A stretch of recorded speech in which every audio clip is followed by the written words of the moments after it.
just drinking. Because the whole culture I grew up around with drinking is no one goes out and just has a few drinks and has a good night. It's if you're drinking with us, we're sitting down and we're seeing who can drink the most. Yeah. Who can drink the most alcohol, who can do the most drugs, who can get the most fucked up. Yeah. What is up, you absolute legends, and welcome to another episode of the Interchange Podcast. On this week's episode, I'm joined by a very good friend of mine, Steaven Morris. Now, Stevie and I met about 8 years ago at a house party at a place called Stanthorpe. Now, for lack of a better way of putting it, Stanthorpe is pretty much the middle of nowhere. We were drinking, we were taking drugs, we were getting up to no good, as most young people do. But there was a period of time there where me and Steven didn't see each other for about 5 years. And during this time, he managed to get dishonorably discharged from the army, get hit with multiple drink driving charges. He crashed his brand new car and found himself on the wrong side of the law more than once. Now, he didn't let this get him down. No, he turned his life around and has not only changed his life, but has now become a positive role model in the community and is inspiring so many others around him to do the same. So before we get started, Steven, I just want to say I'm fucking proud of you, brother, and the man that you've become. And I can't wait to see what the future has to hold for you. But anyways, to hear more of his story, head on over to the episode. I'll see you in a second. I think we met each other when you were 17. 16 or 17. 16 or 17. Now, when me and this cat met each other, we were out of this house party in Stanthorpe, which is literally like the middle of nowhere, right? And for some reason, as you do when you're drinking and that sort of stuff, we thought it'd be a good idea to go slap for slap. And what this means is, I don't know if anyone's seen the slap-offs they have on Instagram and that sort of stuff, where two pretty big blokes will sit there and try and keep a straight face and slap each other as hard as they can. But that's what we were doing. And Steven's come a long way since then. But at the time, he was quite a small lad. And this poor bloke has just given me 100% of his best. I don't even actually, it probably wasn't. You were probably trying to hold back a little bit, right? Yeah, definitely. So he was holding back a little bit, and then big old me, the fucking bully that I am, just come in and open hand and slap this poor bloke. And I swear I almost knocked him out. But that was us meeting for the first time. And from there, we've had a lot of adventures together. And I've actually watched this man grow into just such a good human. From, I guess, partying all the time, drinking, doing what young people do, to then not only, I guess, cleaning himself up, but helping so many other people around himself to clean up and inspiring so many other people to go out there and get after it. So he's now one of the hype lords for the Mega Run, which is a community I'm a big part of. You would have heard us speak about this on the episode with Meg and Will. But even though he is so young, he's honestly someone that's helped me so much in my life to see that, no matter what, no matter where you are, it doesn't matter, I guess, the people you're hanging around. Like, you can always do more and be better. So, Steven, thanks for jumping on, brother. Really appreciate it. Mad love for you, brother. And let's have a bit of a yarn, hey? Thanks, man. Stoked to be here. Sweet, brother. Now, as I said, so we met when you were about 16 or 17 years old. At the time, I think you were signing up for the army, right? Yeah. So fill me in a bit about this point in your life. Yeah. So it got to when I was in year 12 in school, and my whole life in school before that, I was into partying, drinking, smoking, drugs since I was 14 years old. Okay, so it started quite early. Definitely. I think, the first time I went out drinking with my friends on a weekend, I would have been 13. Towards the end of the year, almost 14. And then it was just from there, it was just school all week and then drinking on the weekends. And then from there, when I was 14, I started smoking weed, and that started as just a one-off, and then tried it again, and then it was weekly, and then it was daily. And I was smoking every day from, when I was 14 to when I was 17, pretty much. But this was exactly just how life is in Stanthorpe, like I said. So I grew up in Stanthorpe. Very small town by the sounds of things as well, yeah? Yeah, so it's a very small town. I'm not exactly sure what the population is, but very small town, and everyone is just stuck in their ways down there. And it's very, very normal for people to get into partying and drinking and smoking weed when they're 13, 14, just like I was. So everything I was doing was not out of the ordinary at all. So I was just in with the crowd, just doing the things that kids do in Stanthorpe. Yeah. But I always felt like I didn't really, I could always do more. I always felt like I was always very respectful, very intelligent. I was just in with the wrong crowd. Yeah. So coming up towards the end of school, like I said, I was 17 in year 12, and, I'd been partying and doing drugs for, most of my high school life. And then I started getting to this point where, I was thinking, okay, I'm going to finish school this year. I need to do something, because otherwise, I'm just going to stay here and just do nothing like I see everyone else do in Stanthorpe. Hey, hello. Sorry for interrupting your podcast, but I just wanted to quickly jump on and tell you about the must-have personal development tool for 2023, and it's called the Happier, Healthier You Journal. So I'll take you back to about 6 years ago. I'd just gotten out of jail for the last time and was starting my journey of personal development and growth. There was heaps of gurus, heaps of information available, but so much so that it became confusing. So I came up with the Happier, Healthier You Journal to help you to navigate what can be an absolute minefield. From the very get-go, you open the page and it'll challenge you to dive deep with self-assessments, daily activities, and check-ins to figure out exactly where you're at, where you'd like to be. And then from there, the journal becomes the tool to help you to bridge that gap. So to get your hands on this, click on the link below and don't forget to use Interchange10 at checkout for a cheeky 10% off.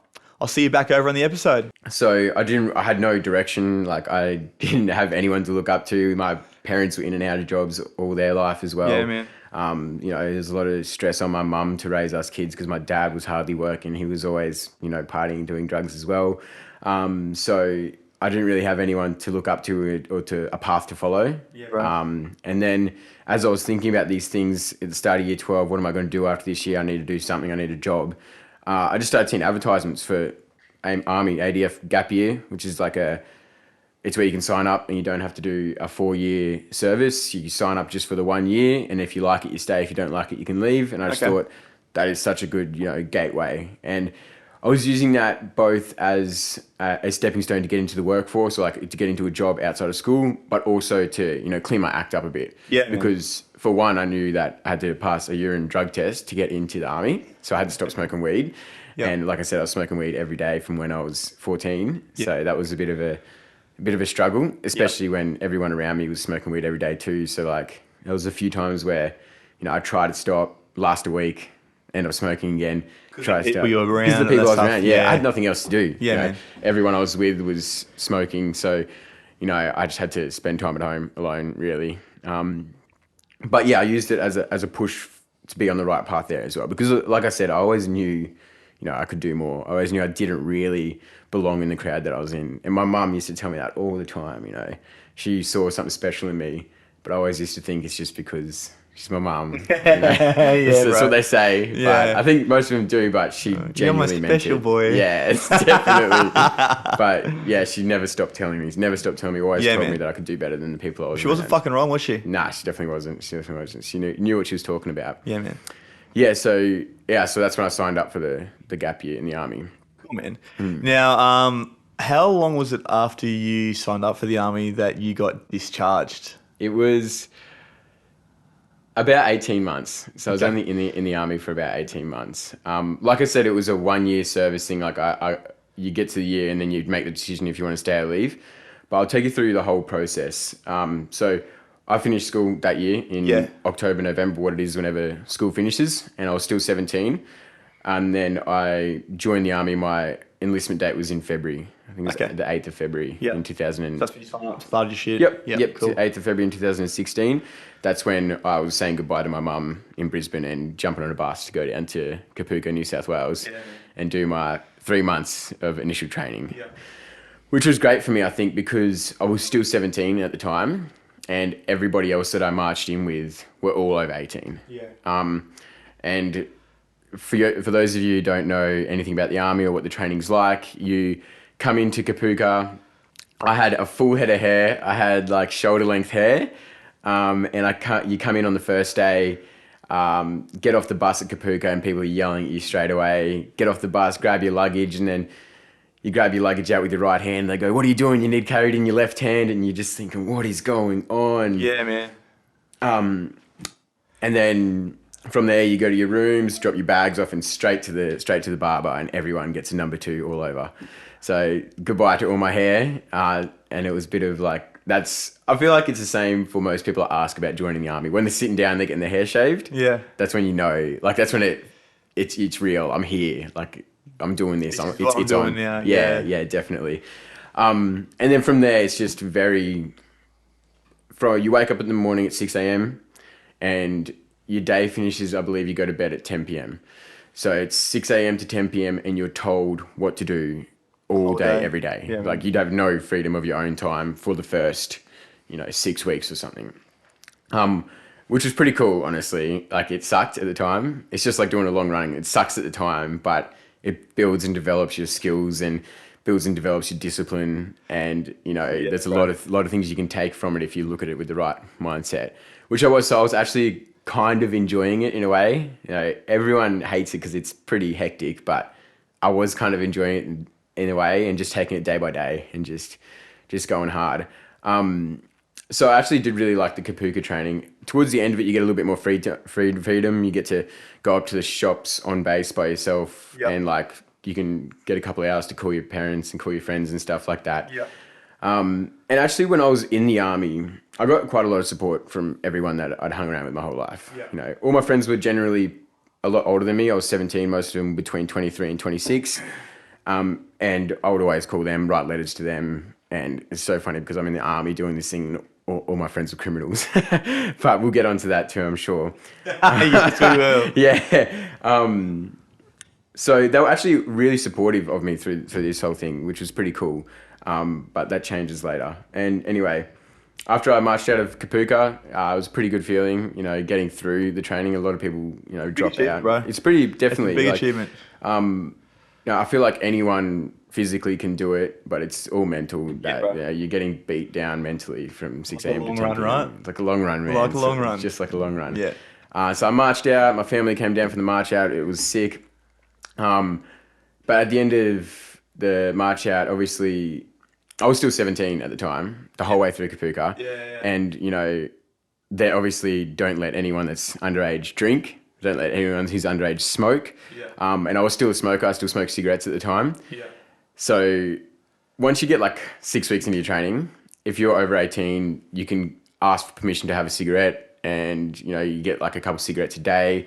There's a couple of days you actually get to go out of Kapuka and spend 6 hours in Wagga Wagga, which is off base and no one watching you. So you get to chill out, you get to have a drink and stuff like that. But I couldn't do any of that. I would, when the guys would go down for a smoke, I'd go down to do my laundry, take my laundry down to the laundry room and go and have puff on with a them. drawer of a bit of cigarettes. Yeah. Because, I was smoking cigarettes since I was 14. Yeah. So, and then at the end of March out, everyone goes to Wagga and gets pissed, drinks all night. But I couldn't do that, obviously, because they were saying that they were going to breath test all the underage guys the next day. How many underages were there with you? I think it was... So we marched out with my platoon and our sister platoon, which is just another group of, say, 40 people that came in at the same time as us. They just have different commanders. Out of all that, I think there was me and one other that were 17. And they didn't even breath test in the morning, and I was like, oh man, I could have got pissed last night. Yeah. But then we did a really hard PT session, and I was the only one that was feeling good, so that was a positive for sure. Yeah. Yeah, and then after Kapuka, because I was a truck driver in the army, I went to do my truck driver training in Puckapunyal, which it's like a half-hour train ride out of Melbourne. Mm-hmm. And this is when all of my progress in regards to my personal progress and, in regards to the drinking and drugs and partying and that kind of thing just went out the window. Yeah, bro. Because I went to Puckapunyal to do my truck driver training, and it's where it's still training, so it's still quite strict, but it's only strict between 7:30 a.m. to 4 p.m. It's kind of like normal work hours. Yeah. So in those work hours, you're under the command of your sergeants and commanders. Yeah. So it's like very regimental, and you have to stick by like the same kind of things at Kapuka. Yeah. But outside of that, it's just like a job. So you go home to your room on base, and you can go to town after. You can go to the bar. You can do whatever you want. Yeah. And about 3 weeks into Puckapunyal is when I turned 18. And I remember on my 18th birthday, I went into, it's like Albury Wodonga, which is very close to Puckapunyal. Yeah. And I turned 18 on the Sunday. So we went in and got a room on the Saturday, and then we were drinking all day Saturday, and then as soon as it hit midnight, like we went out, and I was like at the bars, and I was like, oh, this is sick. Showing everyone the ID. Yeah, I was like, man, this is life. I was living, and I was really enjoying it. I loved it, but just drinking, because the whole culture I grew up around with drinking is no one goes out and just has a few drinks and has a good night. It's if you're drinking with us, we're sitting down and we're seeing who can drink the most. Yeah. Who can drink the most alcohol, who can do the most drugs, who can get the most fucked up. Yeah. You know? I know that culture very well. Yeah, it's so wild to think about it now with who I am now. I just think, man, we all just sit in a room and see like who can get the most fucked up. Yeah, who's like, dropping first? Yeah, literally. And who's last one standing? And it's like an achievement to be, you know, at the point where you can't talk, can't walk. It's like, fuck, Stevie's a legend. He got so fucked up last night. He could hardly talk. Yeah. It's like, oh. How is that a cool thing, right? I know, right? Yeah. So then, obviously, the people I was in the army with were a little bit different to the people that I grew up with. So they like to drink and party, but most of them aren't like exactly like that. Anyway, but I was still in that way. So as soon as I started drinking again, it was like, fuck yeah, let's just drink as much as we can every time I drink. Yeah. And then from there, as soon as I was 18, it was just every weekend I'd go from Puckapunyal Friday afternoon straight to the train station, into Melbourne, hotel room, clubs all night, drinks, drugs, all weekend until Sunday I'm back on base. Yeah. So obviously in Kapuka, you're getting paid the whole time, but you don't get time to spend the money. Yeah. So I had like 11 grand saved. It was the first time I had anything more than $1,000 saved in my life. Wow. And I went into Puckapunyal with that savings and just turned 18. I should have been buying my first car. But within 6 weeks, I had nothing. And I had nothing to show for it. And the worst thing is... sore heads. Exactly, man. And I'd go into Melbourne every weekend and I'd just drink so much that I'd just black out. And I wouldn't even remember anything. Yeah. So it's just... And my money was just gone. Yeah. But I didn't even look at it that way. I didn't even really realise. I just thought, oh, well, I'm having fun. I'm enjoying it. But yeah, it was all I knew. It's all I knew. Yeah. So it's so funny how, because I don't know if any of you know any people that are in the army in Australia, but the drinking culture in the army is crazy. They drink every Thursday, Friday, Saturday, Sunday night. It's just huge culture around drinking. The army was built around, drinking, and it's just, it's... Well, this is the thing, you think about that, right? So, as a man, we're thought to manly men, they drink piss. They sit up, they fucking arm wrestle, they do man stuff, right? This is what the army culture, I believe, is built around, right? It's very masculine. And in that aspect, or in that way, then when it comes to drinking, you're drinking as much as you fucking can. You're with the fucking boys, and it's like a pissing contest with everything you do, right? I can drink this beer quicker than you can drink this beer. I can drink 2 beers quicker than you can drink 2 beers, right? And is that what you sort of found? Yeah, definitely. Yeah, in the army, it was huge like that. Yeah. And it was just like it was. I went to the army to get away from that life, and I just ended up in that same life, just around a different group of people. Right. So obviously, when I got, after my training finished in Puckapunyal, I got posted to Townsville. Yeah. Which is kind of good because it got me away from all the people I knew. Yeah. So it could have been a great start for me, but I was just stuck on my ways. As soon as I got to Townsville, the day I got there off the bus, dropped my gear off, didn't even unpack, and just went straight into town. Hey guys, sorry to interrupt again, but if you're liking what you see so far, don't forget to like and subscribe and share with your friends. Remember, all your support is really appreciated, and I'll see you back over on the episode. I was just drinking again. So this was enlisted in February of 2016. Yeah. I got posted to Townsville in, I think it was September of 2016. Hadn't even been a full year yet. And I was a truck driver by trade. That was my job in the army. And as soon as I was in Townsville, obviously I found the group that drank the most and liked to party, and they were all my friends. And then, it was just the same thing, just in a different place. Yeah. So I think by November was the first time I got in trouble, in real trouble in the army. So what I did was what was first? I went out on a Thursday night with a couple of my friends. Yeah. And we just went out to have a dinner with a bunch of about 12 people from our troop, and then me and my 3 closer friends went from there. There was karaoke night on at Mad Cow in Townsville, which is just this dirty club, and they were doing $5 vodka Red Bulls. Yeah. So we went there on a Thursday and just drank as many vodka Red Bulls as we could, got blind, came back to base, would have been 3 a.m. or something, and had to start work the next day on the Friday at 7:30. And because we were truck drivers, whenever we were at work, we had to be zero. Because Yeah, we of could course. drive trucks, obviously. Yeah.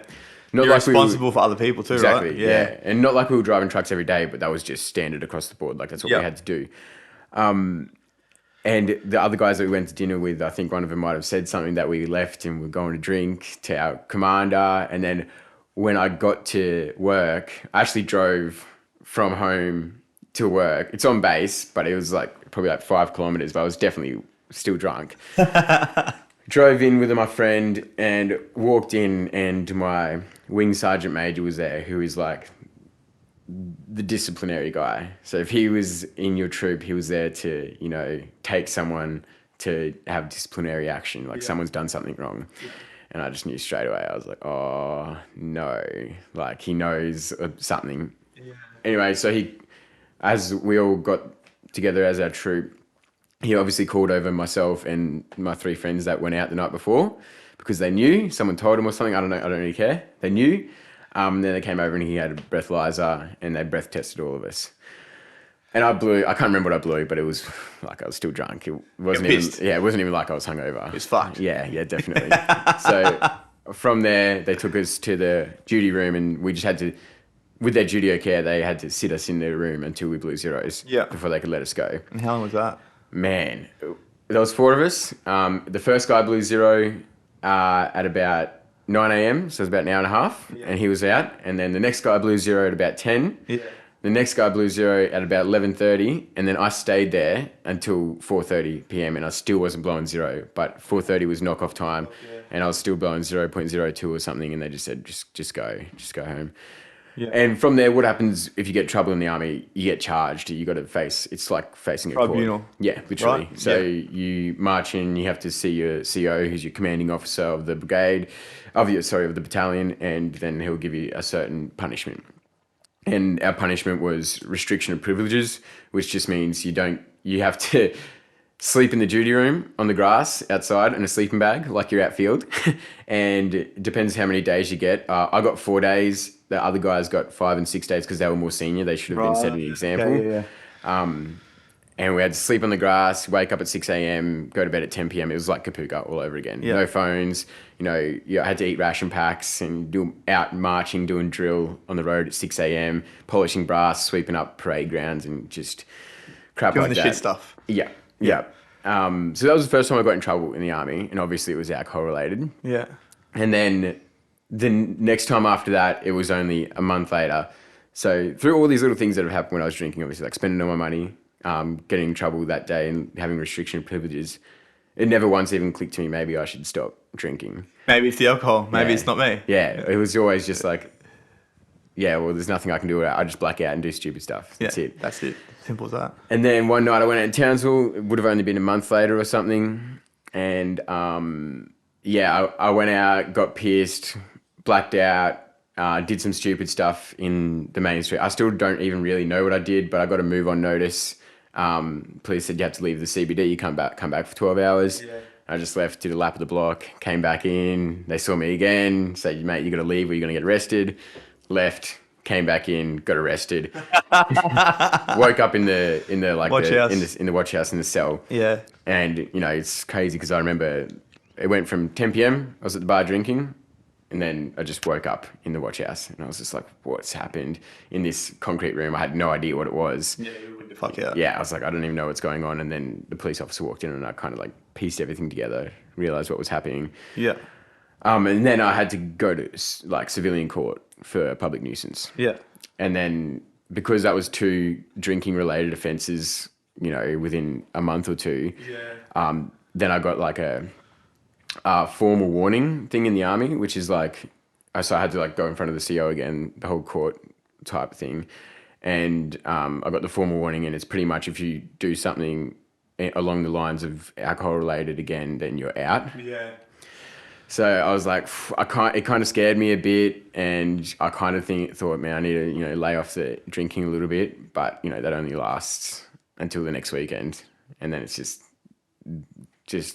like clockwork. Every weekend comes around, it's Friday afternoon, I'm going to the bottle. You know what time it is? Exactly. And then we had our leave over the Christmas period. So now it's the end of the first year. And I actually, at the end of the first year, because I was gap year, they said, you've got your decision. Do you want to stay or do you want to leave? And I was kind of thinking I wanted to leave because I felt like it was a bit controlling.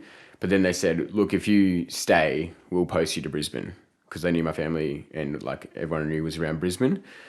So I said, okay, sweet, I'll stay. You still didn't have to sign up for a certain amount of period. Like I could have said I was staying and then left a month later. Yeah. So I said I was staying, moved all my stuff down to Brisbane, and then had a 3 or 4 week leave period over the holidays. Moved all my stuff down to Brisbane, and then I went down to Stanthorpe. Back out home, see the family. Yeah, back to see the family and everything, and obviously all my mates from back home. And I think it was the first time I'd been back to Stanthorpe since I joined the army. And I'd just recently bought my first car. And obviously, like I said, I had no savings because I was just drinking all the time. So I got a 15 grand loan for a VE Commodore Blue Ute that I loved it. I loved it. And I drove it from Townsville down home, and I'd owned it for about 2.5 months, and ended up the first night I was in Stanthorpe, met up with my mates, was getting on a drink, went to the pub, got blind and blacked out again.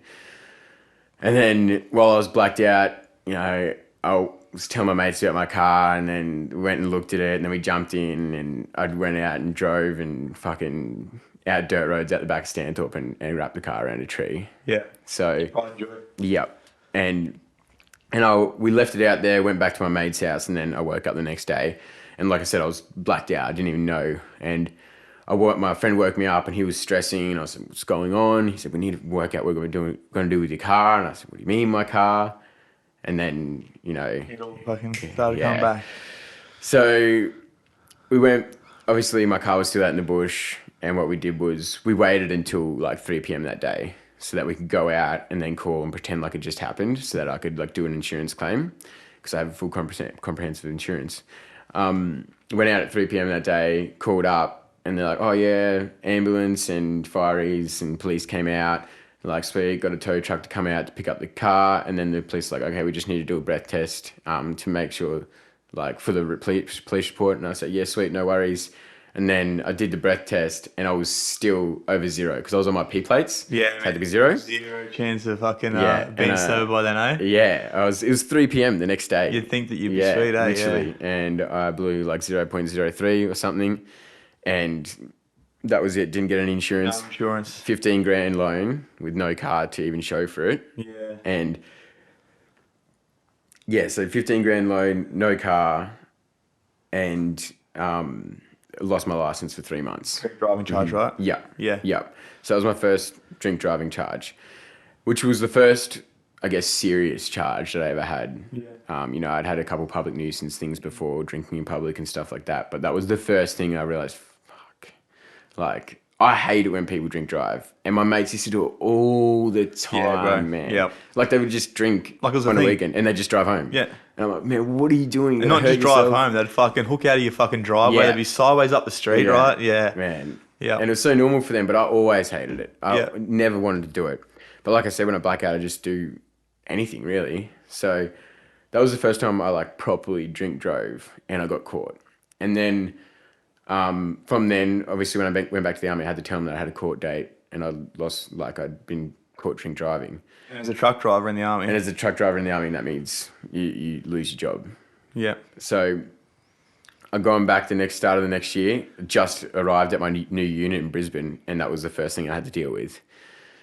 So from there, I had to do the whole court thing with the army again, and they said, the result was, you're being dishonorably discharged from the army, and they give you like a month of notice before you actually have to leave.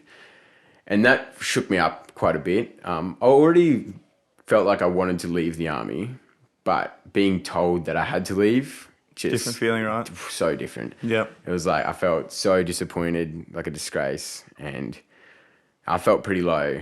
Yeah, so I've just lost my car, and I've got to pay the whole loan off for it.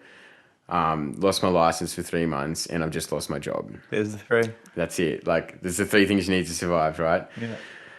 So I was in a pretty shitty place at that time, pretty dark place, very upset and down. I always seemed to keep myself pretty positive through anything, but that was Yeah, right. probably, when I felt the lowest. Yeah. And, even straight after that, I still didn't even really, like, I knew the drinking was a problem, but it wasn't an option to really stop. I never thought, I'm going to stop drinking because of these events, which is crazy to think, like, all that's gone wrong because of alcohol, right? And I just didn't seem to want to stop that. Yeah. Which is so crazy to think. Like, Now talking about yeah, it, you can talking see about it now, you're just there's, like, wow. like, no value in the one thing that I wanted to keep doing through all of this. Yeah. Anyway, my discharge date from the army, I believe it was, April or May of 2017. And then from there, like I said, I had no car. I had no license for 3 months, and then I had no job. So I had to do something. And at this point, I was living in Brisbane on base in the army, obviously. But then when I left, I had to leave that house. And find somewhere to live. Yeah, I left and I ended up staying with my sister in Carina for a little bit, which was all right. I wasn't paying rent. I was just staying there until I found a job and could get my own place. Yeah. But obviously without a car and without a license, especially because it was a drink driving thing, it makes it very hard to get a job. And I had no experience in any roles except for the army, which isn't transferable to anything. Yeah. And I couldn't get my licenses from the army for truck driving because, I'd lost my license. So, that was a bit hard. I think I stayed with my sister for about, 2 months or something, trying to find a job. I had a little bit of savings from the army, all my annual leave and everything was paid out. But I was still like looking for a job all week and then just drinking on the weekends again. Yeah, so it's still back in that vicious cycle. Yeah, like it's the one common denominator for this whole path was things were changing throughout the week, but the weekend was always Friday to Sunday. We're drinking, we're going out in the valley, we're doing stupid shit. And obviously this time then I started drinking during the week a little bit even because I wasn't working. I'd go on a Wednesday night and just do stupid shit in the valley. And then I finally, I got my license back after the 3 months, and I still didn't have a job. I didn't have a car, so I thought, I don't know what I'm going to do. My mum was working in Warwick at the time, at a little. She's an accountant, so she's working for a small business that does metal fabrication, doing their accounting. And I did a lot of welding and stuff in school, and I was pretty good at it. So she got me in for a job there. So what I did was I went back to my mum's house in Stanthorpe. Yeah. And I was living there for, I'd say, maybe 6 months. And I was just driving to Warwick with my mum to go to work and then back home for about 6 months once I had my license back. Yeah. And then from there, because I was staying in Stanthorpe again, I was back around my old friends that I always used to grow up with. And I was just doing the same old things, work all week, drink, party, drugs all weekend. Yeah. And then one night I got blackout drunk again and actually drove my friend's car. And we were just driving from one side of town to the other to drive home. But then I decided I wanted to go out to the only servo that was open, which is, about 15K out of town. Yeah. Pretty sure another one. Yeah, Caltex, and go get some pies, go get some something to eat, and then drive back in. And then when I was driving back in, just around the corner from my friend's house where we were going, I got pulled over. And this is the first time I got caught drink driving in the act. Yeah. So I drink drove once before that, and I got caught the next day, obviously, because I didn't call them until the next day. Yeah. And then this was the second time I properly drink drove, and I got caught again. And then I blew 0.198. So I was like very high range, pretty much 4 times the limit. Yeah.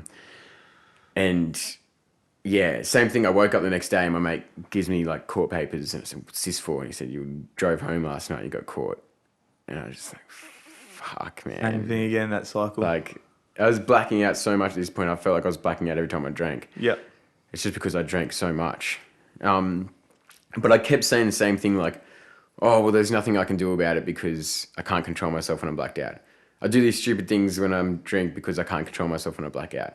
Like, it never occurred to you that the alcohol was the problem. Exactly. So I did so many horrible things. I drank, drove twice. I cheated on my girlfriend with one of my best friend's sister who was also in a relationship, and that just caused a massive stir. You know, I'd been rude to good friends and rude to my girlfriend at the time and said things that I would never say, all when I was blacked out. Yeah. Like horrible things. And I'm such a nice guy. I've always been a nice guy through everything. Yeah, right. Yeah. But Yeah. I was just doing horrible things and I was blacking out. And I still never even thought of stopping the drinking as a result. Anyway, when I went to court, after the second time of drink driving, high range, I lost my license for 18 months. A year and a half with no license. And then I was like, shit, I don't know what I'm going to do now. But I was still in Stanthorpe. I knew I had to leave Stanthorpe, but I didn't know how because I didn't have a job or anything. Anyway, I was spending a weekend with one of my good friends. His partner had a house near Beenleigh in Logan, and I was, the house well. I do know that house very well. I'd come up for the weekends and drink with them and stuff. It was like I was really good friends with them. And then one time, one of their friends was over and he said, I work at this warehouse at Yatla. I reckon I can get you a job there. Yeah. And then we were talking. I said, well, if I can get a job there, I could live here with you guys. I could move in here. And then I'm not very far. It was like 10K from work. I could get a bus. I could catch rides with people and we could make it work. And, I always had a bit of drive about me, just, obviously in the wrong aspects of life. Yeah. So I tried to, when my friend put my name forward for this job and I had the interview and the ops manager said, mate, everything, it looks good, you present well, and, it sounds like someone that I'd like to have on the team, but, I'm taking a massive risk with you coming on with no license for 18 months. Yeah. And I just said, just give me the shot. I said, I'll be here every day and I'll be here early and I'll be the best worker you have on the floor. Because I was always a great worker. Yeah, right. Whatever job I had, I would give it 100%. Yeah. And he took the chance and he loved it. I was there every single day, no matter what. If I had to walk, if I had to take the bus, if I had to get a ride, I was always there, no matter what. Yeah. And I was his best worker on the floor, which is great. It gave me something that I could put a little bit more effort into. Yeah, bro. But it was just a warehouse job, had no progression there. It was just, I ran a little crew and I was getting paid, I can't even remember, maybe like 50 grand a year. Yeah. And, all that was just going straight back into drinking on the weekends anyway. Still repeating that same cycle. Yep. Literally just lost my license for 18 months and still didn't want to stop drinking. Yep. But then after the whole 18 months, for that whole time, I was just in this like limbo where I was just doing the same shit. Work all week, drink all weekend. And then after 18 months, I got my license back. And by this point, I'd paid off my old loan, which was great. But I had to get another car. And so I got another loan for like 20 grand to get this XR5 turbo sick race car, which I loved. But I know that car very well as well. Yeah, it was a nice car. Yeah, it was cool. When I bought the car, I had to get a breath test interlock in it, so I had to blow in it every time I had to start the car. Yeah, there's another $2 grand down the drain. Yep, literally very expensive, and it's like $600 a month or something to get serviced. It's ridiculous. Yeah. And it's so embarrassing every time I'd be out with friends or hang on a sec, gotta blow on this bag real quick. Yeah. It's so hard to go on a date with a girl and do you mind blowing this for me? Yeah. Man. But I was still drinking at the time. Obviously, like that was another major inconvenience in my life. Just having to do that every time I drive, just big inconvenience. Especially when I drink on the weekends because I wouldn't be able to drive at all the next day. Yeah. So and then at this point, I've got my license back. I've got a car and I've still got a full-time job. I'm like, sweet. And through all this, I started training in the gym when I was about 16 and I always did keep that constant, especially when I joined the army and stuff, like it's pretty big there. That's something that I always did. Yeah. Because I like to train in the gym, I like to be strong and I like to look good. But at this point, I was like, okay, I had my license back, I had a car, and I had a full-time job. I felt like I was moving forward a bit. Yeah. So I went a bit harder on the training and I was feeling good, I was training every day, had a full-time job, and I felt like I was, doing a bit better in life. Yeah, moving forward a little bit. Yeah, definitely. Yeah, bro. And then, but I was still drinking every weekend. That's just the usual, right? And it was so funny, like, through all this, I had so many big events that happened when I was drinking that should have made me realize that I need to stop drinking. But the one time where I actually did realize I need to stop drinking, it wasn't even that big of a deal. So it got to the point when I felt like I was doing a little bit better in life. Like most of my friends didn't even have a full-time job. I thought I was killing it because of that. But I started realizing, okay, I need to stop drinking. I'm spending all my money. I've got no savings, and I'm 21 years old, and I've got no savings. There's nothing to my name. Yeah. And I'm just wasting To my be time. fair, that's a pretty big wake up call to have at that age. Yeah, definitely. Yeah. Definitely. I feel like, I definitely realized early. Yeah. It comes back to that same point my mum used to always just tell me that, I had something special and that I had so much more potential than those around me. Yeah. She always wanted me to find new friends and stuff like that. So yeah, it got to that point where, okay, I was thinking, okay, I want to stop drinking. And at the same time, I wanted to stop smoking cigarettes too. So I'd been smoking cigarettes now, I was 21. So I'd been smoking for 7 years, pretty much full time every day, except for the short time I was in the army. And so I'd tell all my friends, okay, I'm not drinking this weekend.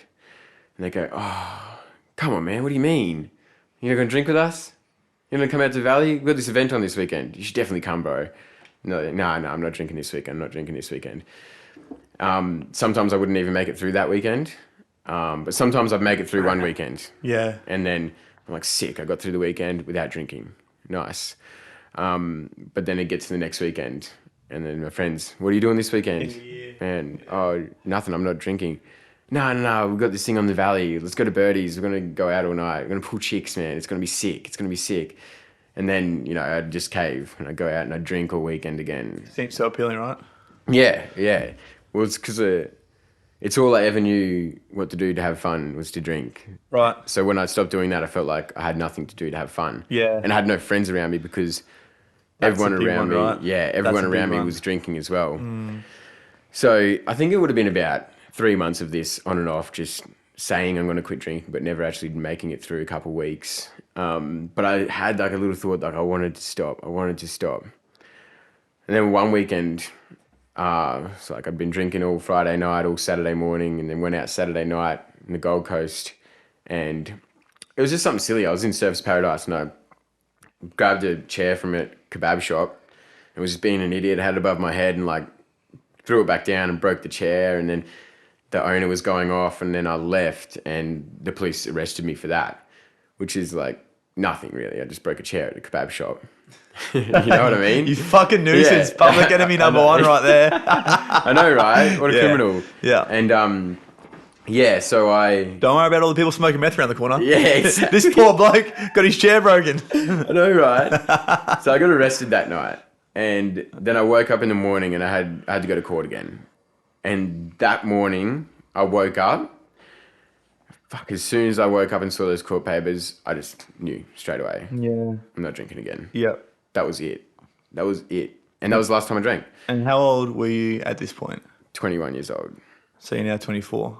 3 years ago. Yep. So it was 3 years last November. It's going on 3.5 years. Man, that's huge, especially for someone that's your age, man. I only really stopped drinking and partying and all that sort of stuff last year. I'm 31 this year. Yeah. So to be able to have that moment of realization, actually to have the courage to walk away from all that, man, it takes a lot. Yeah. So, I dare say that point in your life where you sort of walked away from all the drinking and everything would have been quite lonely. Yeah. Very. So what were the changes and what were the things that you had to do to actually stick to your goal of not drinking anymore? Yeah. So when I made, I said, when I woke up that morning and I knew I wasn't drinking again, out of all the times that I said I wasn't going to, for some reason, this time it just felt different. I just knew. There was no doubt in my mind. I knew I wasn't drinking again. Just something clicked. So obviously, again, I just told all my mates, I'm done with drinking. I'm just not doing it anymore. And they would have reacted the same way they did last time. Same as always. Come on, bro, there's this thing on this weekend, right? Yeah, come on, this weekend we're drinking. We're going to, whoever's house and we're going to go on a bender. We're going to go to this festival, whatever it was. I said, no, I'm just not going to do it. So at this point, what I did was I was spending a lot of time just at home on the weekends by myself. Main things I did was I just went a bit harder on the training, because I had a lot more free time. Yeah. Obviously, I had 3 days that I wouldn't have had before. Yeah. So I went a little bit harder on the training. I spent more time doing that. Spent more time just researching online, learning things. I just wanted to learn. I wanted to learn about the human body because I was training more. I wanted to learn how the human body works and why, learn a bit about physiology and stuff and why the body reacts the way it does with exercise and everything like that. So that was pretty big for me. That was a good like thing that I used to take up some of my time. Yeah. And when all this was happening, there was this one guy that I worked with. His name was Jerome, and he was an older fella, single bloke with 3 dogs, and he's just a really nice guy. Just over too nice, you know what I mean? So he was a pushover, and he was just a very, very nice guy. Yeah. So lovely. And when I told him that I was like, I'm done with drinking, it was so funny because all my friends that I had known for 10 to 15 years, no one, there's one guy, we can talk about that later, that was actually, supporting me every time I reached out to him. There was a couple others that, I didn't talk to as much anymore that were helping as well and saying good job and all this kind of thing. But there was one guy out of my original friend group that actually still to this day is doing the same things that we used to do, but it still supports me all the time. But all my friends other than him would say, nah, like, come on. Like, it'd been a month without drinking and they're still saying, come on, man, just come drink with us this weekend. I'm like, do you realize how damaging that is what you're doing? Trying to make me throw all this out the window just for a fucking weekend with you guys. Yeah. Anyway, but I'd go to work and I'd tell this guy Jerome and he was just all for it. Like, just so supportive. Man, that's so sick what you're doing. And I'd like go to work and tell him, man, I'm just learning about more how the body works, learning a bit of biology, physiology. He said, man, well, why don't you like study it? I just thought, man. He said, well, what's stopping you? I said, I can't get nothing really. I got nothing here. Yeah. I said, well, let me have a look into this. So I wanted to study sports and exercise science at uni. And I wanted to study at UQ because they got the best sports science labs in Australia. Yeah. And there was like a free bridging course that you could do because I didn't do OP pathway in school. I did vocational, so I didn't get an entry rank. Yeah. And what this course was at the uni was you did your core subjects, English, maths, and then you had your 3 electives. Yeah. So to do sports and exercise science, I had to do biology and I had to do chemistry. So and with maths, you get to choose maths A or maths B. And then English is like the basic English or like the more advanced English. Yeah. And at this time I was very motivated because I'd like stopped drinking everything and I was like training more and I was like starting to get in a little bit of a mindset towards where I am today. Yeah. So when I signed up, I said, okay, I'll do the harder version of English. I'll do Maths B, which is the hardest one I could have chose. Yeah. And then I'll do biology, chemistry, and health and diet, which is an awesome class. I had a great teacher. And coming into it, I was like so jacked. It was so different coming into that than coming into school when I was younger because I chose to be there. I wanted to be there and I wanted to learn. And I wanted to do really well because I was very motivated. Yeah. And the course was a 16-week course. Yep. It was a 24-week course, 2 12-week blocks with a break in between. And it was on campus full-time Monday to Thursday. Yep. So I was spending, I think it was like 32 hours per week on campus. Yep. And obviously I was still working at the time too. I had to work full-time. So I was still working, or not full-time, but I had to work casually around it, but enough to support myself. Of course, yeah. I was living with my partner at the time. Yeah. So it was just us two and she was just working. So I was on campus studying on campus in class for 32 hours per week. And then I was working casually for about 30 hours per week. On Thursdays, I'd go to uni from 8:30 in the morning to 4 p.m. Yeah. Straight from uni to work, I'd start work at 4:30 p.m. And on Thursdays, was a big night at work at the warehouse. So I'd do from 4:30 to probably 4 a.m. the next day. Yep. And then I'd go home, sleep, and then I'd be working Friday, and then work Saturday, and then Sunday. And it was just like 24 hours. I was studying, working, and then when I wasn't working, I had to do all my assignments, like assignments and stuff for uni at home. Yeah. And I had to study for all of my exams at home because when you're on campus, you're learning. Yeah. You're learning about the new things. That's right. You're not doing the things you need to do outside of campus. You're not doing the exam prep. You're not doing your assignments. Yeah. You've got to do all that stuff at home. So you're doing a full degree whilst also working almost, I guess you call them full-time hours close to. Yeah, literally. Because the whole course was pretty much year 11 and 12 put into 24 weeks. Yeah. Which is very That's a lot. You go into every class. 4 semesters into 2. Yeah. You go into every class and you learn so much, which is perfect for me at the time because I was already starting to get more motivated and it just drove me so much more. Yeah. Which was sick. And I loved it, man. I was pumping off of it. And it was so cool because after the first, I think 4 weeks of uni, it was our first assessment, and it was English, and it was just a bit of an autobiography, and I had to write a 1-page autobiography, just on myself, and I did that. And they score you out of 100%. Yeah. And I got 94%. Yeah. So I got the highest in the class. And the way the uni ranking works, it's between 1 and 7. Mm-hmm. 7's the highest you can get. It's a high distinction, and it's anything above 85%. Yeah. So obviously I got the 7. That's the highest distinction you can get. Yeah. I got that in the first assessment, and as soon as I got that, I just said I'm going to get 7s the whole way through. I said every single class, every single assessment, I'm going to get a 7 for. Yeah. And I started telling people that, and they knew how much I worked outside of school as well. And they just said, "Man, I don't think you should aim for that. You know, you're just going to let yourself down." Yeah. Even the teachers were telling me that. You shouldn't aim that high. You're going to let yourself down. Yeah.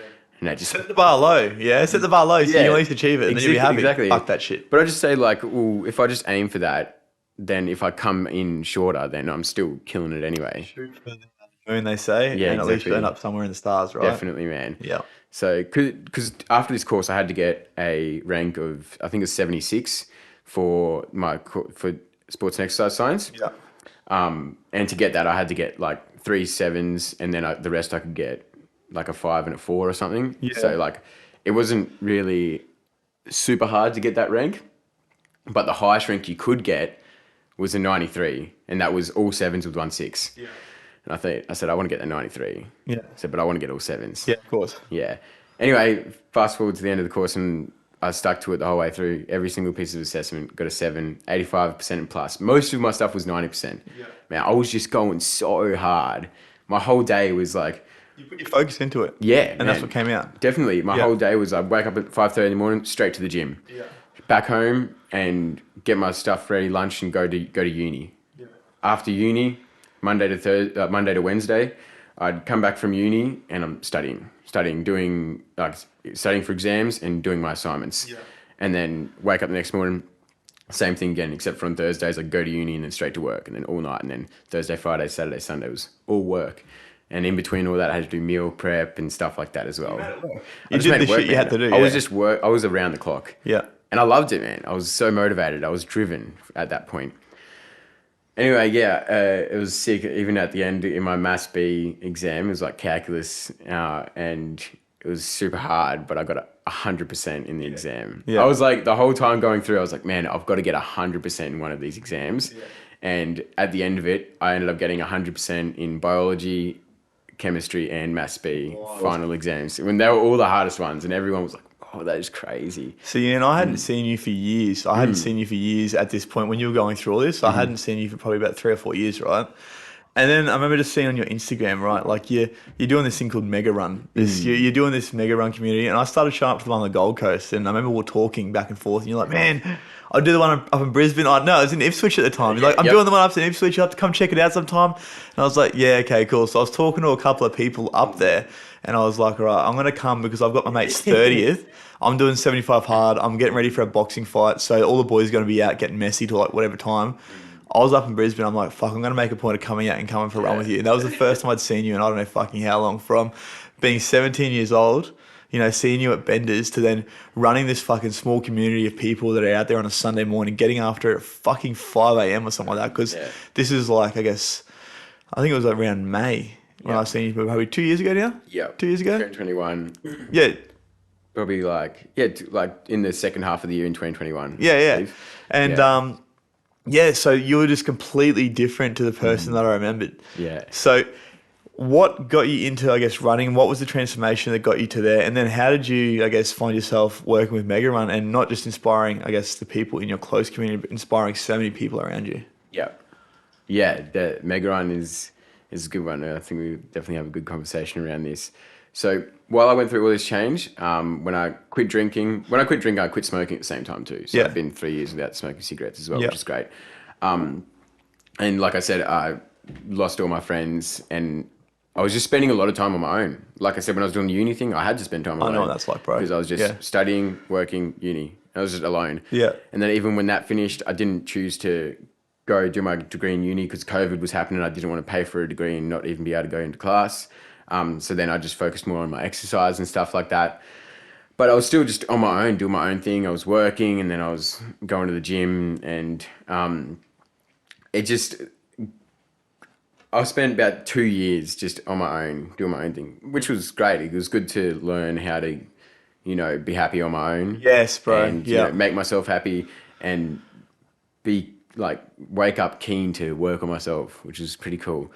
But then, as you said, getting in 2021 towards the end of the year, maybe it was like the second half of the year in 2021, one of my friends just invited me to this thing called Mega Run. It was just this person that I met that worked at the gym that I was going to at the time when I was living in Ipswich at the time. Yeah. And because I just moved out there, it was close to work. And they just invited me to this Mega Run, and I thought, I'd done a little bit of running. I did a little bit of stint of running, about a year before that, where I read Goggins' book. And this is when you're still living out near Billings, right? Yep. Yeah, I remember seeing this on your stories and that. Yeah. I read Goggins' book, and then I just started doing a 5K run once a week. And I did a 10K run once a week. Yep. And then I signed up for the half marathon in Gold Coast. Yeah. But then COVID shut it down. Yeah. But then I was like, man, I've got to do it. I just did the half marathon on the day, just by myself. Yeah, sick. And it was pretty sick. But then as soon as I did the half marathon, I was like, that's me done with running. I just hang the shoes up like I achieved it. Let's just focus back on my normal gym training. That's your goalpost. Yeah, you got there. And then, a whole year later, at least a year later, then someone invited me to this thing called Mega Run. I thought, sick, like, that'd be pretty cool. Like, get around some other people that, want to run on a Sunday. Sounds fun, like, because, I can't hang out with anyone else on a Sunday because everyone's hungover. Yeah, wasting the day. So I went down, and it was the first Ipswich Mega Run. So a lot of the Brisbane guys were there, so it was a pretty big turnout. And I got there at 5 a.m, and there's music pumping, and like everyone's like getting keen for a run. I'm like, this is pretty cool, hey. Yeah. And ended up just banging a 10K on the first day for the first time in ages, and it nearly killed me.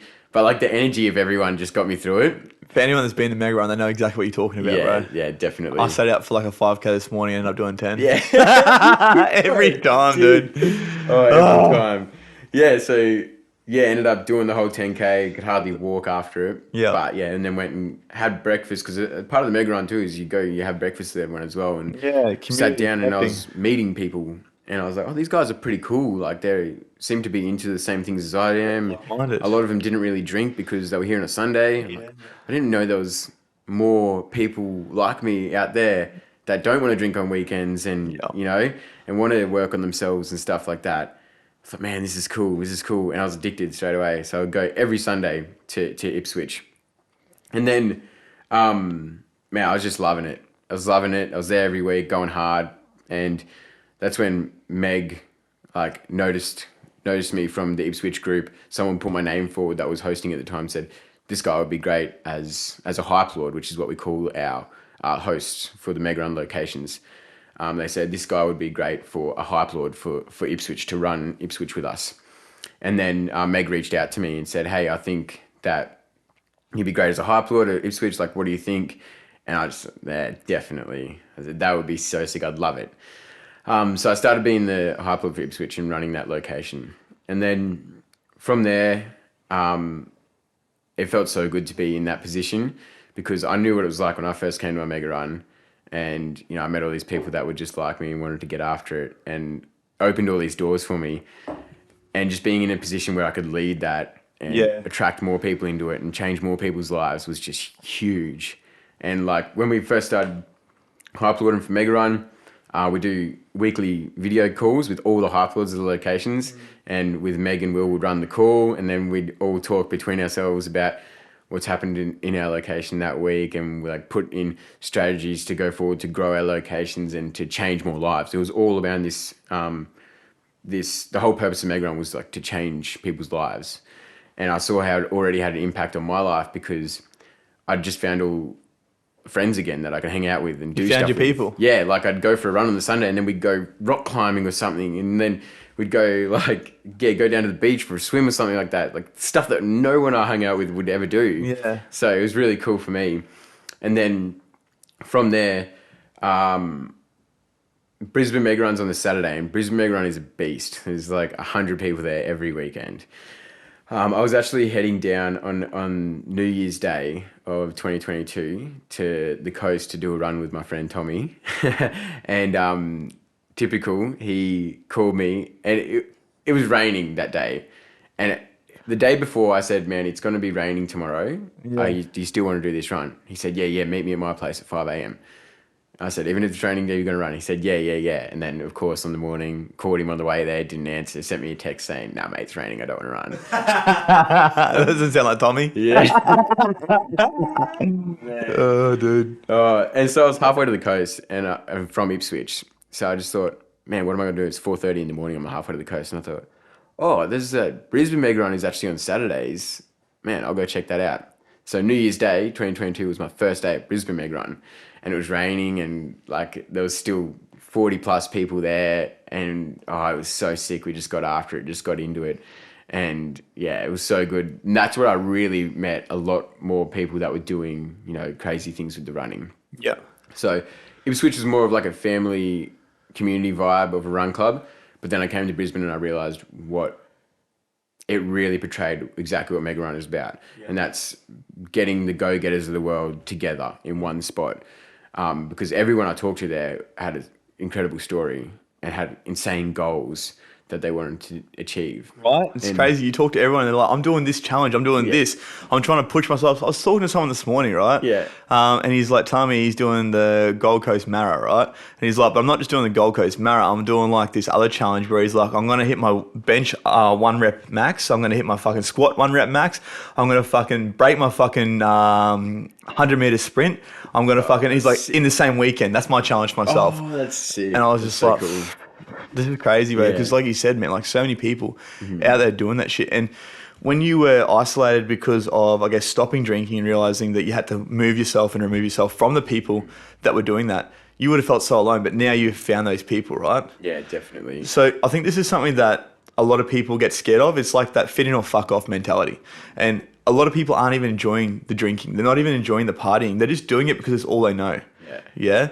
So this is a big thing, especially for young people. Like, you're 24, bro, right? You've done it at such a young age, which is fucking incredible. And I think that's inspirational to so many other people, because when you look at, I guess, society in general, like the ages of 18, you turn 18 through to, let's call it 25, 26, then you start to slow down a little bit with the drinking. You might not be doing it every weekend, but pretty much that whole time, most of the people that I know or have known in the past would be doing that.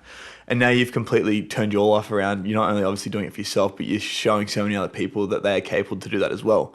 And that's all been, I guess, a big part of that has been through the Mega Run, right? Yeah, definitely. So would you say that, in turn, running was your drug of choice? Definitely, yeah. So when I started coming to the Brisbane Mega Run is when I really started, amping things up with the running. Really started going a little bit crazy with it. Yeah. Because like I said, Ipswich is more of a family, rock up, have a run, go for a walk, bring your dogs kind of vibe. Yeah. And that's the reason why the Ipswich Mega Run location doesn't go on anymore. Yeah, nothing against those guys. They still run together as a different club, but it just wasn't what Mega Run was about. Yeah. And everyone was happy with that. That was fine. So when I came to Mega Run in Brisbane and started meeting the people that were there, I always say this to everyone that asks me about Mega Run, like when they ask me what the most valuable thing I got from Mega Run was. And it's putting me in a position where everyone around me is doing great things and doing better than me. Because at this point, I'd stopped drinking for 2 years plus. Yeah. I had a full-time job and I was focusing on my health and fitness. And those 3 things, no one else I knew had those three things, right? So I thought I was killing it. Yeah. I thought I was the man. I was kicking goals, man, because I just wasn't drinking. I had a full-time job and I was focusing on my health. Good feeling, right? Yeah, definitely. And then I met the guys at Brisbane Mega Run. And the first day I met a good friend of mine, V, and she said, yeah, I'm training for an 80 kilometer trail race. And I just went, what? What do you mean? I didn't even know that people ran 80 kilometers in one go. Yeah. I thought it blew my mind. Yeah. And then, I talked to 5 other people that same day and they're doing marathons, they're doing half marathons, they're, working up to, start their own business and all these things, other aspects of life as well. And I just thought, just in the running, right? Yeah, exactly. And then I just thought, man, I just realized, I'm not killing it. There's so much more I could do. I could go so much harder. And then that's when I started to really, hone in and go hard, which is, like you said, it started with the running. So I started from doing, 10Ks every Saturday and then every Sunday, and then it became every Saturday, Sunday, 10Ks. And then I started running a little bit during the week. And then I did, 20K run. I started doing like 15K run. And then before I knew it, I was doing a half marathon every Saturday morning, 21Ks every Saturday morning, as well as other running during the week and the 10K on Sunday. And then it went from 21 to I started doing 30K run every Saturday morning. And that went on for 5 weeks or something, just 30Ks every Saturday, just boom, let's get it done. I remember this. Yeah, I remember this, man. sick. It was fucking wild. Yeah, that's when you did your first half marathon. Yeah. That's right. Yeah, that was one of my 30K runs. Yeah. And one off for that weekend. Yeah, that was like your second 30. That's right, yeah. You did a double 30, so 60K weekend. Yeah, so it was 5 weeks I did 30-kilometer run every Saturday morning. Yeah. And then on the 6th week, I did 30K Saturday, 30K Sunday, which was the first time I did like a big, I'd say, challenge kind of thing. Because I set myself, at the start of the week, I said, okay, this weekend I'm going to do 30-30. And it was the first time I'd done something that was pretty crazy like that. And the second 30K was just gnarly, man. From the moment I stepped off, I was just hurting so bad. I remember this. Yeah, man. But like always, I wanted to give up at 2K. And, I pushed it for another 28 and got the 30 done. So, when I started really going harder in the running, and I just realized, man, I can go so much harder outside of my life too. So like I went harder on my other training, went harder on learning again, trying to learn more things. I was actually trying to learn Spanish at the time because it was just like, I wanted to, I knew I started learning more about the body, and I knew that learning things and learning languages and music and stuff like that is really good for your brain. Yeah. The more you learn, the better you get at learning. So I was going harder on these things as well. And I started looking at my job, and man, this job was taking me nowhere. I needed to do something else. I didn't know what I wanted to do though. I never really had any direction. It was army and then warehouse. That was it. I never had a career path. Yeah. But then I met Will, and Will is Meg's husband, obviously, and he helped Meg build the Meg Run. Will has a very successful landscaping business in Brisbane, and also as well as another couple of things. So I knew that he had these things. Great guy. Yeah, great Absolute guy. legend. Yeah, definitely. And I knew about the stuff because sometimes he'd get on the Hyperlord calls and talk about his business with us and how he built it and like things he learned along the path and give us advice. So every time I saw him at a mega run, whenever we go to breakfast, I just go straight to him and I'd asking him questions, just trying to learn from him. And then one day Will was looking for someone to take over an office manager role in his landscaping business. And it was just after we had a really good chat one day at Mega Run, and he just thought, man, I'm just going to give Steve a call, see what he reckons. He just called me out of the blue, and when I answered, I said, like, hey, what's up? And he said, man, I've got, I'm looking for a new office manager for my landscaping business. Do you want to come in and have an interview? And I thought, man, I've never done anything like that before. And he said, I know. I think, it won't take you long to learn, and I want to teach you, and I want to work with you. And I just thought that was so sick, man.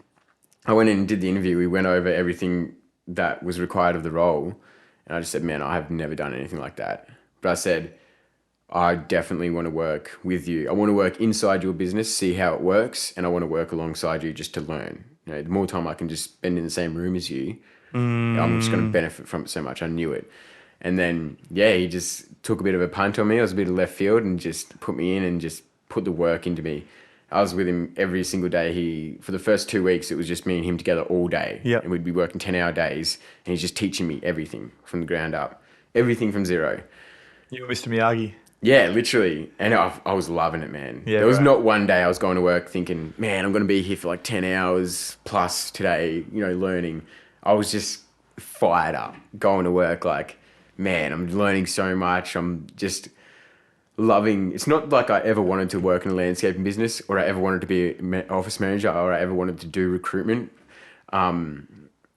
It's just that I was working around the right people. I had the right team around me, learning from Will and his brother Jack, definitely. So it started with, obviously, you're in the army. Mm-hmm. You were trying to get away from the alcohol, right? You're trying to get away from the people that you knew. Like, for instance, people that are in Stanthorpe still that are older, they're doing the same shit. Mm-hmm. You saw that happen time and time again. So you got in the army, you got discharged from the army because you're doing the same shit. Kept, repeating the same pattern. Then you finally got out of the army and you were still drinking, still doing the same shit. You had that moment of realization, you stopped drinking, right? And then you started to notice that you surround yourself with the right people and how much your life changed, yeah? So it was through actually putting yourself around different people, putting yourself out of your comfort zone, putting yourself out there really, that you've gotten to become this amazing human that you are today, right? Yeah, definitely. Now, Definitely. if there was someone out there that was in the same position, let's say they're going through the motions of drinking as you do when you're younger, they're using drugs, they're surrounding themselves with people that they don't necessarily connect with anymore, but they're still doing it because it's the only people they know, and those people are making them feel like shit if they don't. What would be one piece of advice that you give to them that you might have even given to yourself, say, 5 years ago? Yeah. Number one piece of advice would be find the people that are doing the things that you want to do. Yeah. So if you want to stop drinking, the sooner you can get yourself around people who don't drink, the better you're going to do. Yeah. Like I said, there was a lot of time, like I removed myself from the group and I was alone for so long. If I found Mega Run and the people that I'm with now earlier, it would have sped up my progress so much faster. Would it have though? Would it actually have sped your process up? Do you think you actually would have been ready for that to come into your life at that point in time? That's a really good point. I wouldn't have appreciated it as much, I don't think. Yeah. Because I worked on myself a lot to get myself to where I was when I entered that environment. Yeah, so there's a lot of work that happened behind the scenes, right? Yeah, definitely. But then that's what I think would be the most important. And then the second thing would be just work on yourself. Yeah. If you want to do better, then no one else is going to do that for you. Yeah. You have to work on yourself you have to work on yourself to be able to, give back to other people as well. So You can't teach what you haven't got. exactly. Yeah, exactly. So, people can just say, I want to stop drinking, I want to do better. But it requires work just like anything does. Just like learning an instrument, just like playing a sport. Like it requires time. And you have to consciously put down time to work on yourself. I could have just stopped drinking and not worked on myself. And I reckon I probably would have just started drinking again because, I wasn't leveling up in any other way. Yeah. Now, how has that changed from when you first started? What was your why, for instance, when it came to not drinking, right, to where you are now? Is your why still the same? Is my why still the same? No, it's not. My main why when I stopped drinking and wanted to make change in my life was I didn't want to turn out to be the person that my father is now. Yeah. So when I do all these bad things that happen, when I black it out, and I do stupid shit, and then I wake up in the morning and I regret it, I'd always remember that's the exact same thing my dad used to do. Like he would black out and do horrible things. Yeah. That would really affect me and my family. Yeah, bro. And he'd just say, I don't remember it. He would give me excuses to why he did it when he was blacked out. And getting towards the end of my life drinking, I was thinking, man, I'm just going down that same path. I'm doing the same shit that he does. And, where he is now isn't where I want to be at his age because he's, never had a stable job. He's always in and out of jobs and always drinking and drugs, and it's just his life. And I saw myself taking that path, and I just thought, man, I've got way too much potential to end up down there. Yeah, for sure. So that was my why when I first stopped drinking. My why now my why for everything I do is I want to inspire the next person because in multiple ways. So the main thing I want to inspire is for people to see where I came from so that people that are in that position know it's possible. Yeah, right. And they know it's achievable. They can do it too. Yeah. And they can follow my footsteps in the path that I did as well. Like those things I said, working on yourself and surrounding yourself with the right people. Of course. So if I could, inspire one person to stop drinking and to start working on themselves, that just makes me feel really good. That's a big part of my why. And then also inspiring the other people that are already going hard, that just to show that they can go harder. Because, man, I was surprised. When I first started running, I was surprised myself every weekend. Setting out for crazy runs and, getting 5K and wanting to stop, but running another 25, 30K on top of that and just surprising myself. So, as soon as I found out that I could do that, I just wanted to let everyone know that they could do that too.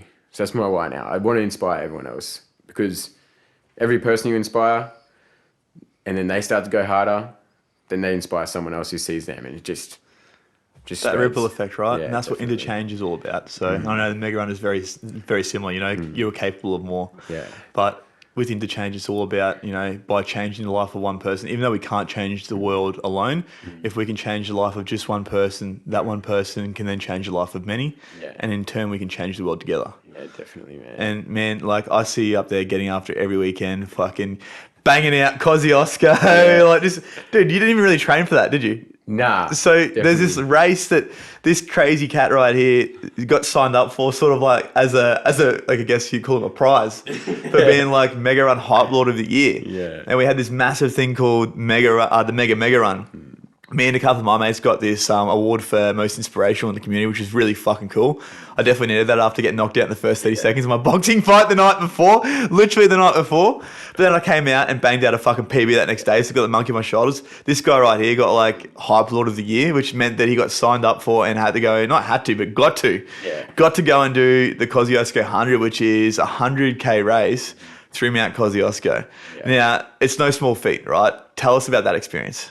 Man, Kosciuszko was out of this world. It was so sick.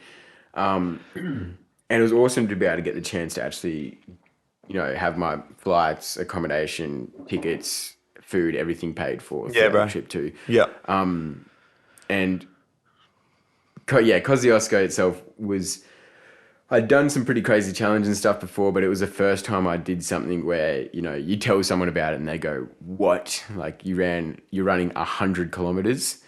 Like, man, 100 kilometers is a long way. Yeah, And bro. I feel like no one ever knows what it's like until you actually do it. Yeah. You know, coming up to it, you know, I only had a few weeks to kind of prepare. I didn't do any really specific training for the race. I was just running in general and training in general. So I had a pretty good base, but I was as ready as I could be without actually training for it. Being ready. Yeah, exactly. Yeah, definitely. So I was like pretty nervous. I made sure that we bought all the gear. That was a big thing because it's in Kosciuszko. It was December, but it was still snowing in that. Crazy, season. right? It's like Because Kosciuszko is the highest point in Australia, right? yeah, Mount Kosciuszko is the highest point in Australia. Yeah. And at the tip, it's 2,200 meters, I believe, above sea level, yeah. Yep. And which is another thing I didn't account for, the altitude. Altitude. Yeah. So the whole experience, when we flew down to Canberra and then drove out to Thredbo where we were staying, which is, you know, just near the starting point, we started at Perisher. And in the morning, I'm pretty sure the race kicked off at 6 a.m. So we're there at 5:30 with all our kit on and then got out of the car and I didn't have my whole outers on because I was like, I'll just have it there just in case as we start to climb. Got out of the car and it was snowing at the start line. And I was like, oh man, got out of the car and it was freezing. Got straight back in the car, put everything on, Yep. man. And then, anyway, got to this start line and I'd never even seen snow before, man. I hadn't done much traveling. And Dude, that even blows me out. Like, Yeah. I get that you haven't seen snow before, but your first time seeing snow is, I'm running through this motherfucker. Yeah, literally. 100 Ks of it. Like, you're wild. man, like driving into Perisher at the start point. Yeah. And we just came around this bend and Will just said, oh, Stevie, look at this. And I looked up and it was like What? white. It wasn't full snow. It was just like, it was almost looked like frost, except a bit thicker. It just white. And I was like, whoa. And then when we got to Perisher, it was actually snowing a little bit, which is so cool. Anyway, we started at the start line. And the first, I believe it was like the first 9K was all just a slight uphill, just on the bitumen. Slight uphill for 9K straight. If anyone runs, don't know how fucking painful those things can be. Yeah, definitely. Any uphill is just shit. Yeah, definitely, man. And we started off, and like I said, I got all my gear on, and we start running, and I get 1K in, and I'm just sweating. I was like, okay, we need to pull over so I can take some of this gear off. Yeah. So I took like my outers off. And then, yeah, we ran that whole first 9K just up this slight incline, which was not too bad. I feel like at the start of the race, we were I was very nervous and very pumped up and excited that I wasn't really thinking about my actual running. I was just in autopilot, kind of like process everything that's about to happen in the day. And then from that 9K point is when we went onto the trail and actually started to climb Mount Kosciuszko. So the next 10 kilometer from there was all incline as well. Some shallow, some really steep. So we were running the more shallow stuff, and then when it gets to steep stuff, we just like march up it quickly, like a fast walk. Yeah. And then when it was like long uphills, we just walk for walk for a bit, run for a bit, Yeah. walk for a bit, run for a bit. Yeah. Until we got to the top, and then at the top it was like proper snow. Yeah. And I'd never seen anything like it. I was just loving it. I was smile ear to ear the whole way. This is so Were there any sick. snow angels during the race?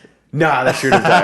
I thought about it, and then I thought I do not want to get wet and run for I was another. going to say, bro, I've seen you do 90 some Ks. penguin slides mid run and shit like that. So I'm expecting you at this point to at least be doing snow Yeah, and I angels. should have. In hindsight, I definitely would have.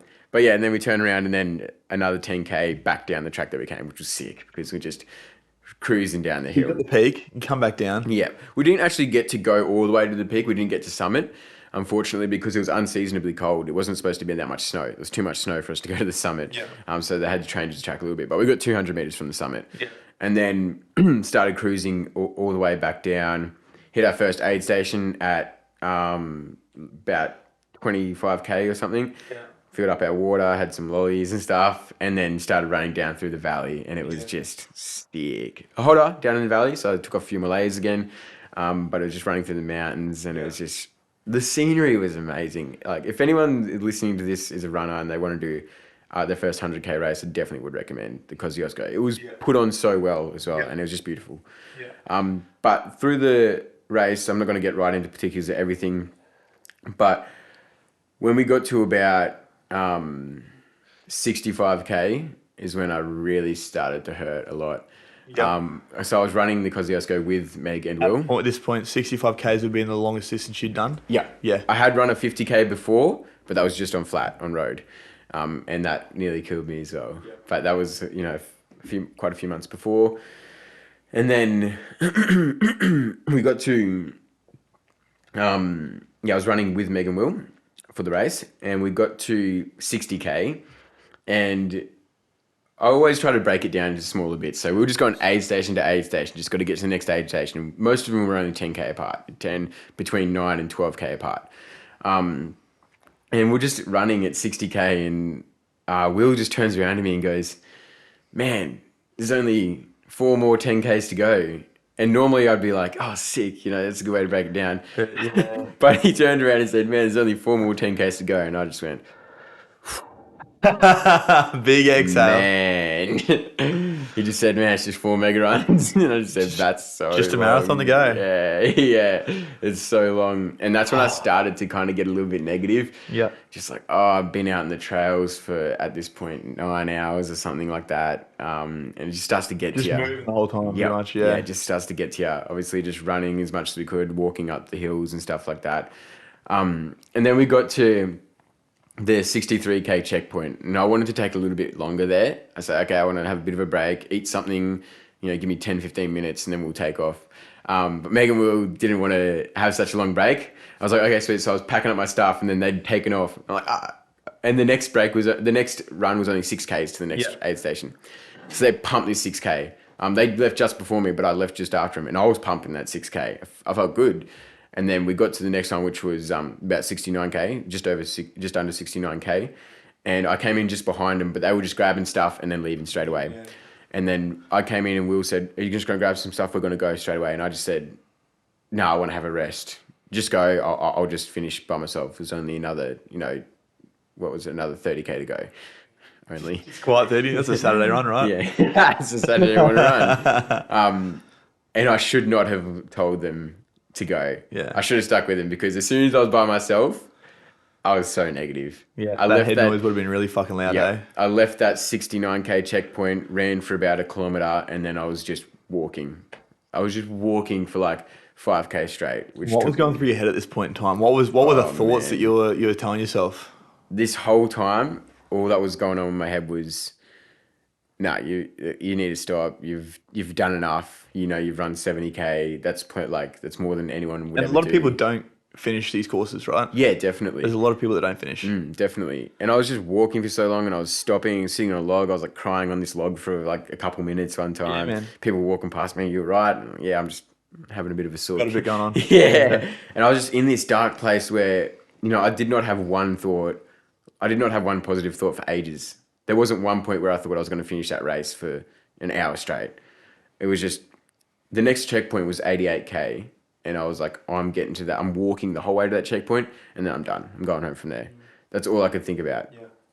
And then, man, yeah, I was walking for so long, and then out of nowhere, my friend who we started the race with actually helped his mate out, his cousin, because his knees blew up, and he ended up walking with him for ages before he had to pull out because his knees were that bad. Yeah. So since he pulled out, our friend CK was on a mission to catch up to us. Yeah. He runs ultramarathon all the time, so he was pumping. Yeah. And obviously because Megan William in front of me, he caught up to me first. And I was walking, and literally, like I said, there was not a thought in my head that I was going to finish this race. Yeah. I was getting to this next checkpoint, walking the whole way there, and I was done. You're done, yeah. And then all of a sudden I turn around, I hear footsteps, and I turn around, and it's CK. And he looks at me, and his face just lights up. He's like, man, you're coming with me. And he grabbed me, and I just thought, okay. And as soon as he grabbed me, I was running like I was 20 Ks in again. Yeah. I was fresh. And as soon as I started running with him, I just realized immediately, I got so mad at myself because I was like, man, I had so much more in the tank. I just couldn't tap into it on my own. You know, I was so used to doing hard things with everyone around me. You know, I had this massive community around me where we'd go on crazy runs and stuff like that, and we'd all be together doing it. Yeah. So we'd always help each other through it. But I was at that point, and I couldn't get that last little bit out on my own. Yeah. Just didn't know how to extract it. Yeah, I didn't. Yeah, as soon as I had someone else with me, then I had it, which it made me kind of mad. But like now, I'm glad that I did that, and I know that I thought I hit the final wall, man. I thought that was it. Yeah.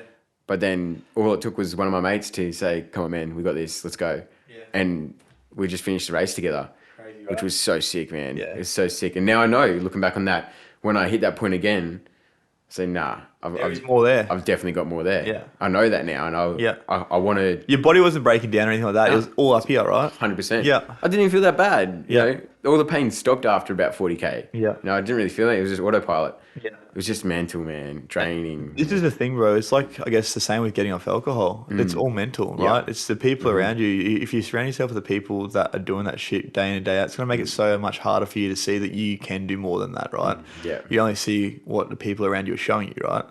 So you did the 100K, right? You're back on the Gold Coast, running mega run. You're up in Brisbane, running mega run. Yeah. What's next? What's the big goal for you over the next few years? Is there races you want to do? Is there something you want to achieve? Is there something that you want to do for yourself? Yeah. Well, at the moment, I've got a lot of focus on my running. I actually haven't really talked about everything I've done with running since, so I might just go through everything. So, like for a while, I was doing 30K every Saturday, and I did the 30-30. That was my first running challenge, as you would call it. And then from there, the next thing I did was the 50K run. Yeah. I just set out by myself. It was the weekend after that 30-30, so I still wasn't even recovered. Wow. I didn't taper or anything. Yeah. I decided on the Tuesday, I said, okay, this Saturday I'm running 50K. Yeah.